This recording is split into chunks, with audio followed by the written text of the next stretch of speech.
Voilà, j'espère que les vidéos vous ont plu. Bah là, on va faire le bilan calmement. Donc voilà, donc la conclusion, la conclusion d'un point de vue étranger nourri de Disney dès le plus jeune âge. Il faut savoir que moi, je ne suis pas le public visé. Le public visé, c'est plutôt les familles ou des jeunes chinois, ce qui est tout à fait normal. De plus, bah, comme je suis étranger, ma culture Disney n'est pas la même. Moi, j'ai grandi avec Winnie l'ourson, qui était raconté par Jean Rochefort dans les années 80. Je pensais que Jean Rochefort était le Walt Disney. Ensuite, le samedi soir, il y avait Disney Channel. Le dimanche matin, il y avait Disney Club avec Tic Tic Tic Tic et Tac, les Rangers du Risque, Super Baloo. Et l'après-midi, il y avait Mickey Parade avec Jean-Pierre Foucault. Mon premier film au cinéma, ça a été Blanche-Neige. J'ai vu presque tous les Disney au cinéma depuis 1982. Mes parents étaient des gros fans de Disney aussi.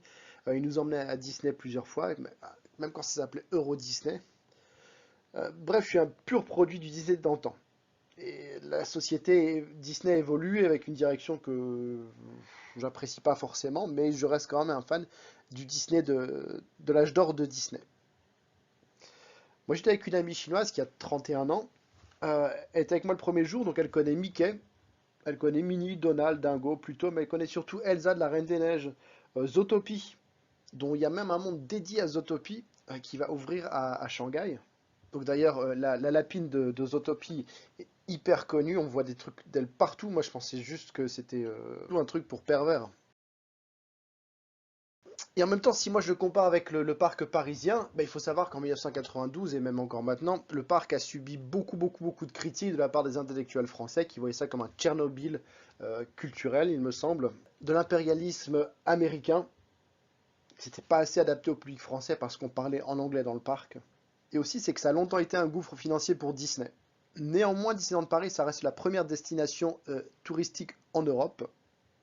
Et bien sûr, donc si vous connaissez la Chine ou pas, sachez que pour réussir en Chine, il faut s'adapter à la Chine et non pas espérer l'inverse. Tous ceux qui ont essayé de faire ça se sont cassés les dents.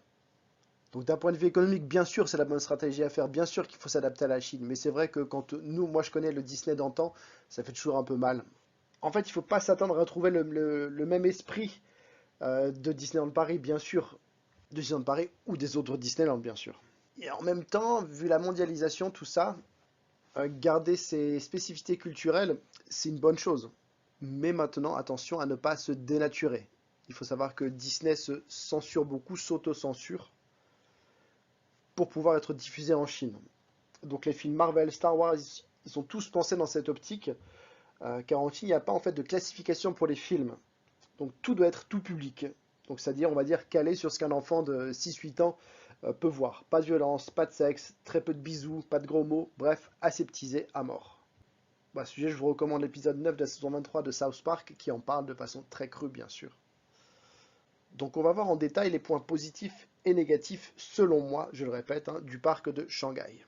Alors dans les points positifs, le savoir-faire Disney, qui est toujours là, bien sûr. Les décors sont toujours magnifiques, c'est toujours super propre. Le service est nickel. Et le spectacle final, mouah, magnifique. Les parades sont géniales. En plus, en Chine, les parades sont plus longues que dans les autres pays. Ce qui m'amène donc à mon deuxième point. C'est adapté au public chinois. Donc c'était une promesse de Disney quand ils se sont implantés en Chine, de respecter la culture et de ne pas vouloir justement imposer la culture américaine, la culture Disney. Donc comment ça se manifeste? Bah, par exemple, il y a beaucoup moins d'attractions et beaucoup plus de parades, de choses un peu plus passives, des spectacles.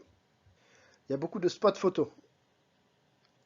Vous voyez souvent les jeunes Chinois se faire des photos, les retoucher, se mettre des stickers, des choses comme ça.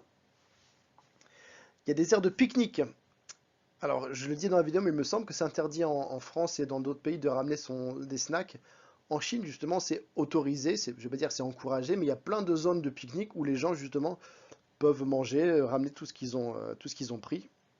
Moi, on m'a pas fait suer pour ma bouteille d'eau, par exemple. Il y a des distributeurs d'eau chaude. Si vous allez en Chine, l'eau chaude est très importante.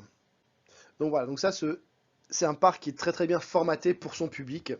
Et ça, c'est assez impressionnant à voir parce que justement, il n'y a rien qui jure en fait. Quand on connaît un peu la Chine, on dit bah, c'est parfait pour les Chinois et pour la Chine. Ensuite, quelque chose que j'ai vraiment aimé, c'était le Camp Discovery avec les lanières en fait. Ça, je trouvais que c'est une super idée. C'est un peu trop court. Comme ma bite. mais je trouve que l'idée est géniale. Moi, j'ai fait des trucs que j'aurais jamais osé faire. J'ai marché sur un pont suspendu, j'ai marché dans le vide parce qu'il y avait la lanière. C'était vraiment génial. Je l'aurais bien refait d'ailleurs. Et en plus, il n'y a pas de problème, on se sent vraiment en sécurité. Donc j'ai vraiment beaucoup aimé ça et ça serait génial de le voir dans d'autres parcs. Ensuite, le monde de Toy Story. Donc moi j'adore Toy Story et c'était vraiment super d'être dans ce monde. On se sent vraiment transporté. Il y a plein de petits clins d'œil, tous les jouets sont là. Euh, la boutique qui reprend le Hall's Barn du Toy Story 2, c'est vraiment super. Donc, ouais, donc ce monde-là est vraiment dépaysant, je trouve. Et les spectacles sont vraiment impressionnants. C'est super cool. Celui de Jack Sparrow, je m'attendais pas à grand-chose. Je pensais que ça allait être vraiment du bim bam boum. Et ça fait bim bam boum. En plus, toute la première partie qui se passe dans la maison, bon, c'est sympa, c'est tout en chinois, mais ça a l'air d'être drôle. C'est la pantalonnade, on va dire. Et après, dès qu'on arrive dans le théâtre, bah pareil, ça commence avec des petites cascades, c'est sympa, il y a des sketchs, des choses comme ça.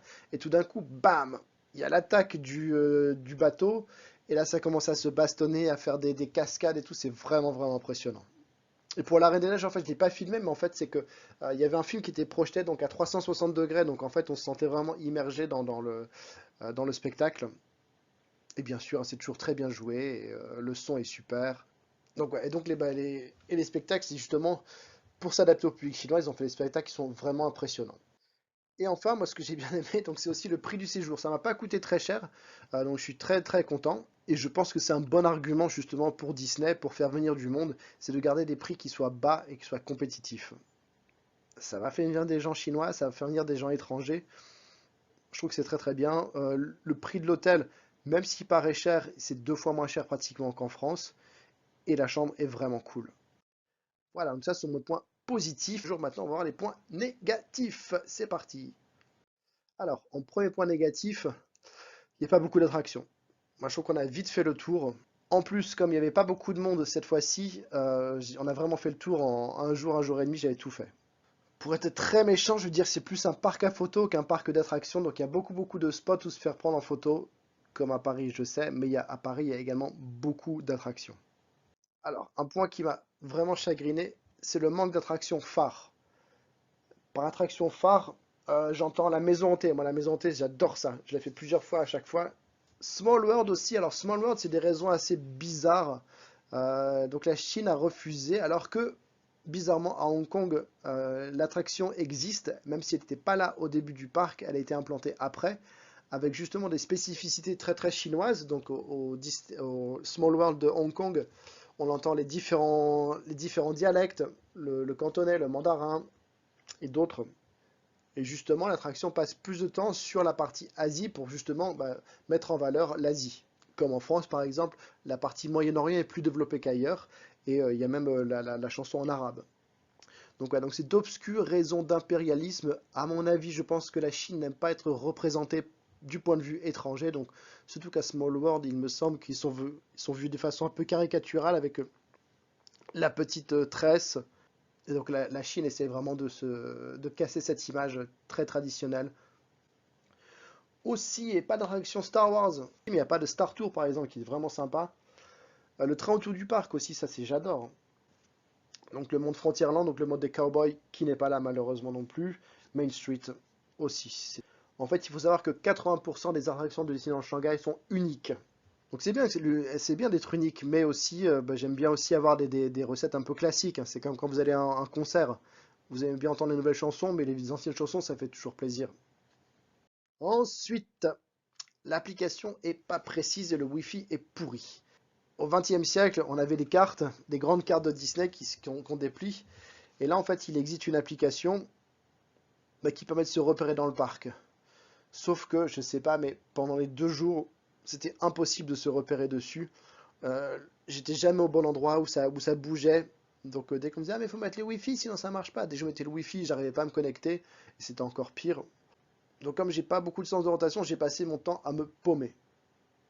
Alors, l'application en plus, finalement, elle n'est pas très utile parce que justement, une application permettrait d'être un peu plus interactive. Donc par exemple, de cocher les restaurants qui vous intéressent ou de décocher ceux qui ne vous intéressent pas, de cocher les attractions que vous avez déjà faites et que vous ne voulez plus faire, hein, pour que ce soit beaucoup plus lisible. Mais là, finalement, on se retrouve avec une carte en plus petit sur un téléphone. Moi, j'ai pas trouvé l'application très intéressante. Il n'y avait pas vraiment de plus-value. Ça va pas gâcher mon expérience, mais je trouve que c'est dommage parce que c'est une fonctionnalité qui est importante parce qu'il faut installer l'application pour acheter des billets notamment. Et au final, c'est plus un boulet qu'autre chose. Ensuite, moi j'ai pas aimé, c'est le prix de la nourriture qui sont pas affichés. Peut-être que c'est illégal en France, mais en tout cas, je sais pas dans le parc. Ben, en fait, on allait chercher à manger et puis on découvrait le prix limite en payant en fait. Je veux pas faire ma pince, mais je trouvais juste que sur le principe, c'était pas correct. Ensuite, le mode vieux con activé, il y a peu de Disney traditionnel. Donc il y a tout un pan de Disney, hein, donc fameux âge d'or, qui est mis de côté au profit des Pixar. Quand on voit comment est traitée la statue de Walt Disney comparée au statut de la Reine des Neiges, moi ça m'a fait mal au cœur. Regardez. Je suis un puriste de Disney, de Walt Disney. Ça me fait vraiment suer quand je vois les gens qui se font prendre en photo devant Elsa et compagnie et complètement négliger Mickey et Walt Disney. Ça me fait quelque chose, comme disait Valérie. Putain, tout le monde s'en fout de Walt Disney, c'est une honte. Ouais, c'est toujours un peu bizarre. Enfin, moi, je me suis senti vraiment décalé parce qu'en fait, je voyais la lapine partout et on m'a dit, mais c'est le Zootopie. Je fais, ah oui, Zootopie. Mais Zootopie, c'est un Disney qui est vraiment mineur dans l'histoire de Disney. Donc, qu'on la voit autant mise en valeur, j'étais assez choqué. Mais tant mieux pour les furries. Aussi, des trucs comme dans le labyrinthe de Alice, prendre l'île de Tim Burton, qui est peut-être son film le plus pourri. Donc, au lieu du classique de Disney, moi, franchement, ça m'a fait mal au cœur. Et enfin, donc, baser l'attraction majeure du parc Tron sur un des films les plus médiocres de Disney, Tron 2, je comprends pas la stratégie non plus. Donc ici, vous avez les points positifs, les points négatifs. Et en conclusion, donc je le répète, hein, c'est mon opinion de quarantenaire occidental qui a été nourrie à Disney depuis les années 80. Si vous êtes en Chine, allez-y l'esprit ouvert. Ne vous attendez pas à une expérience similaire à l'Occident, si vous êtes déjà allé dans les parcs américains ou les parcs français. Pour les enfants, c'est super bien. Pour les ados qui aiment bien les sensations fortes, vous les foutez à Tron et pendant toute la journée ils vont faire ça. Ils peuvent aussi faire la voiture orange de Toy Story, c'est très bien. Si vous avez une copine Instagrammeuse, un copain vlogueur, c'est parfait pour faire des photos, pour faire des vidéos, pour faire des vlogs. Moi pour ma part, j'espère avoir l'opportunité de faire un jour celui de Tokyo et celui de Hong Kong, donc j'espère que la pandémie sera derrière nous bientôt, pour avoir en fait une vision complète de Disney en Asie. Voilà, donc s'il y a des remarques, des commentaires, n'hésitez pas, il y a la section commentaires qui justement sert à ça. Si vous aimez la vidéo, mettez un pouce en l'air, abonnez-vous à la chaîne, merci.